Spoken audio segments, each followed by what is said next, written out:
I mean, I used to have many friends in the Enid sort of community who believed that climate change was not real, or that it was made up, or that there was nothing we could do about it, or any of those things. None of those people are really saying that anymore. I think everybody realizes that actually, you know, this is happening, and we can see that it's starting to happen.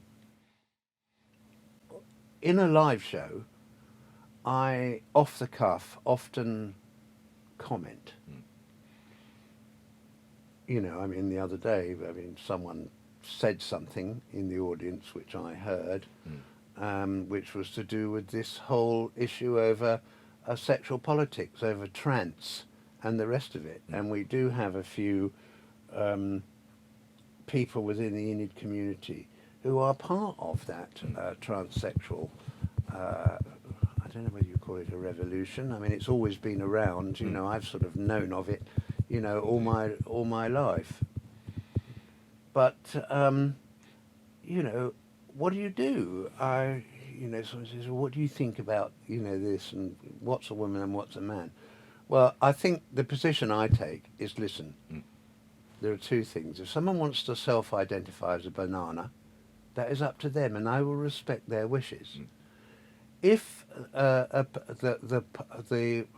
government of the day suggests that we ought to have special spaces, including toilets and anything else like that, and refuges for people who want to identify as a banana, yeah, then they should be able to have them. And that, to me, is not sitting on the fence. It is slightly humorizing the situation. But what it actually is really saying is, look, does it really matter what, you know, don't tell me what to think. I mean, woke, you see, what I'm hoping is that the next generation who are now in school, coming up, are going to turn around to all this business. And you see, if it were a thing like, if woke was sort of a kind of right-wing conspiracy, or it was a religious sort of thing, you could fight that. But actually what woke is really doing is coming at you from everywhere, and it's in conflict with itself. And what it really consists of is cohorts of people, quite often under the leadership of people who have seen an opportunity to become celebrities, getting behind these social points and trying to shove them down our throats.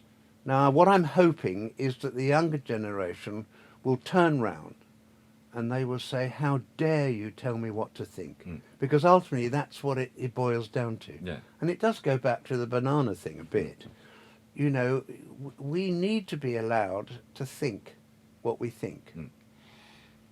And that isn't that at the forefront of every revolution over the past 50 years, especially amongst youth culture? Well, the problem is that what most people think is often changes by the hour, almost, and certainly by the day, depending on what mood they get out of bed in the morning.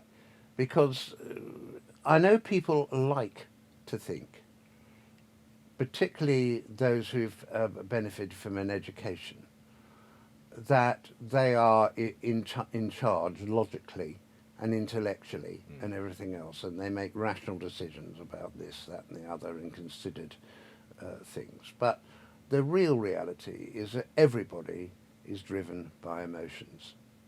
And in 1993, I wrote Dark Hydraulic, together with, it wasn't entirely my idea. It came from the earlier period of the Enid, when we were doing rave music and those sort of things. But, you know, I said, well, you know, we may like to think that we have all this reasoning behind every decision we make, but actually it is the dark hydraulic forces of the id, those deep internal emotions, greed, jealousy, fear, love, the main, if you like, bread and butter of what makes us human, that is really driving what we actually do and think. and that all this business about being reasonable and logical and the rest of it is just justifying. It's rationalisation after the event.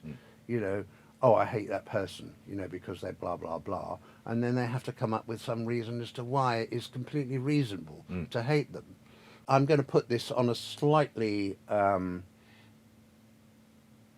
humorous basis, but given the upbringing I've had, which started off as being very sort of tough, right-wing, racist, upper class. I mean, my father used to say, yeah, well, they've got a peculiar smell, you know, the Africans, they smell different. He used to say that, you know, well, I mean, I was sort of 4 years old when I was being told this. What are you supposed to...